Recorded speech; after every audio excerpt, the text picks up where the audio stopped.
Hello, I'm Dalton Rose. Welcome back. I'm an organic gardener. I've got a garden that's 10 foot wide and 40 foot long. It's a raised bed. Here in the Dallas area, we got this black clay. It sticks to everything. You start walking across a field that's been plowed and it's wet. That old clay's wet. Time you get to the other side of that field, you weigh 300 or 400 pounds more, and you're about 18 inches taller because this mud just clings to it, clings to your shoes, and then it clings to itself, and it's a mess. So I've got that in my garden, but I also got some topsoil from Home Depot, and I mixed it in together. Well, when it rained for 3 days, and you go out there 2 days later, and it'd be dry. This clay just wasn't holding the water, and I got it from a place over in Fort Worth that is supposed to be from a dairy. It's supposed to be rich, and it wasn't. It was very, very poor soil. Because I planted crops, and they get up so high, and then they'd stop growing. They'd shoot up that high, and then they'd stop, because they didn't have no nutrients. So I had to build the soil up, add fertilizer and compost, and but it still wouldn't hold water. It's just, no matter what I would do, it'd be like concrete, and there'd be a crack here, and that's where the water would seep through the crack, and the cement part wouldn't absorb water. So what I did this last year is I mixed in vermiculite with it. Got it from Home Depot. It's a soil additive. And being an organic gardener, I don't want to add stuff that's not natural. Well, vermiculite is natural. It's processed a little bit. It's a certain type of rock, certain type of volcanic rock. You drop it in the furnace with the temperatures of 2,000 degrees, and this rock explodes. And it's got all kinds of it's granulated. It's got all these little crevices and stuff that holds water. Perlite is another volcanic rock that when you drop it into 2,000 degree vat, it will explode. Perlite and vermiculite are both natural.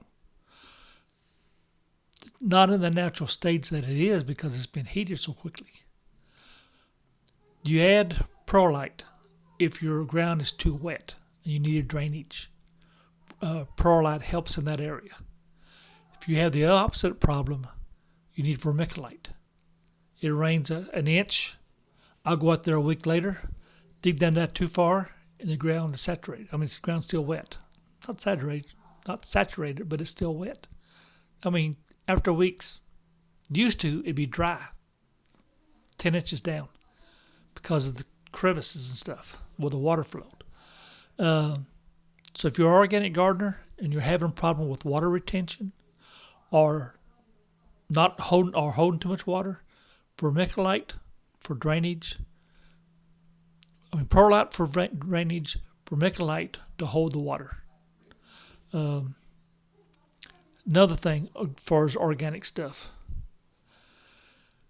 insects. I try to use insects against insects. I get ladybugs for aphids.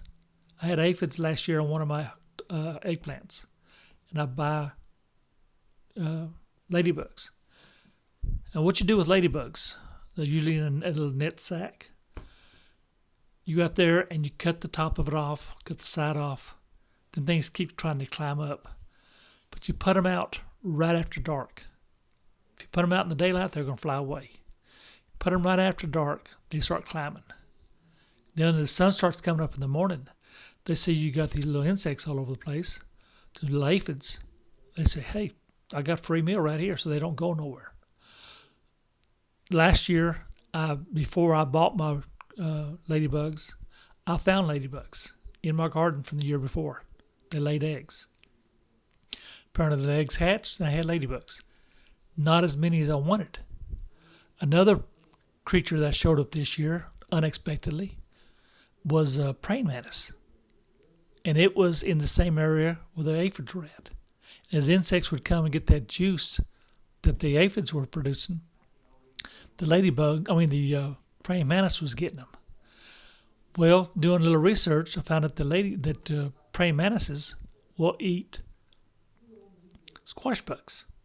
And I have trouble with squash bugs. The insecticide that I've been using is not really an insecticide. It's soap. Dove soap. You put a tablespoon in a half gallon of water, stir it up, spray it.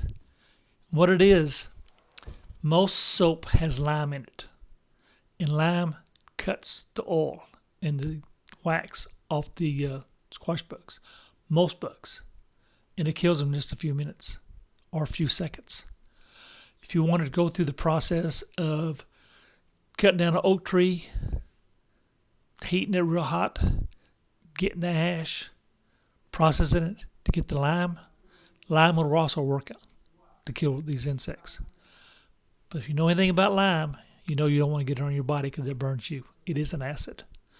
But these dish soaps, most soap has lye in it. Not lime, but lye. And it cuts that film off the insects. And it kills them pretty quickly. So that's what I use in my garden as an insecticide.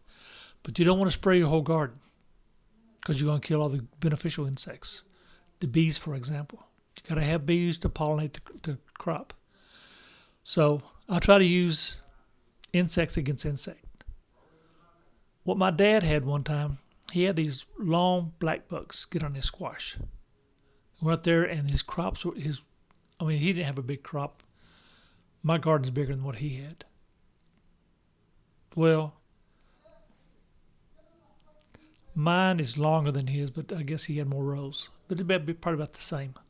But he had these long black bugs get on the squash, just covered. Well, he went out there with some gloves, gathered about a dozen of these, put it in a blender, blended it. Then he strained it through a cheesecloth, added some water to it, diluted it, put it in a hand spray, sprayed the squash plants with it.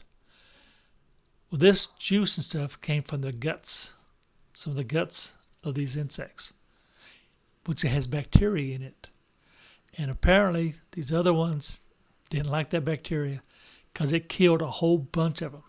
Some of them may have flown away, but the next morning went out there and the ground was just peppered with these black bugs that he had sprayed with the juice of the black bugs.